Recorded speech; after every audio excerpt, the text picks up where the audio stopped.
Cat Detective Albert Wilde is a surrealistic adventure game that satirizes the film noir genre in both visuals and writing. It's very much in the walking simulator camp, with a greater focus on story and dialogue than on puzzles. Albert Wilde is quite possibly the worst investigator who's ever lived.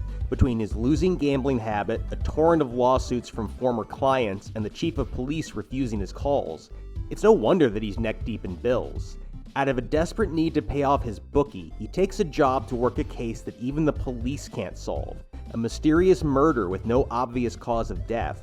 It's a weird case that only gets weirder as the clues lead Wilde to a world of mad science and a space-warping device that has some tie to the death. The game plays out in first person, with Wilde traveling between locations, searching for clues and interrogating witnesses and suspects. There are some simple puzzles and even the occasional action sequence, but the mechanics are overall streamlined to put more of the focus on the narrative and visual design. And the aesthetics are easily the strongest element in Cat Detective Albert Wilde.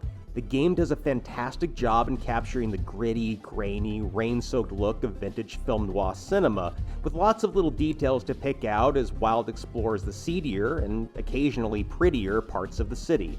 This aspect mixes surprisingly well with a surreal, distorted character design, which has realistic animal heads mounted on disproportionately small bodies. Weird is very much the watchword, and the weirdness never lets up.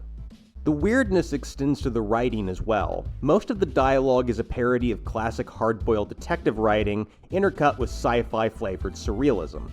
The humor is a bit of a strange blend, combining deadpan jokes about old-school detective stories and broad cracks about feline hygiene habits. The admixture doesn't always work as planned, but comedy is always down to personal taste, and you may have more affection for jokes about litter boxes and personal grooming.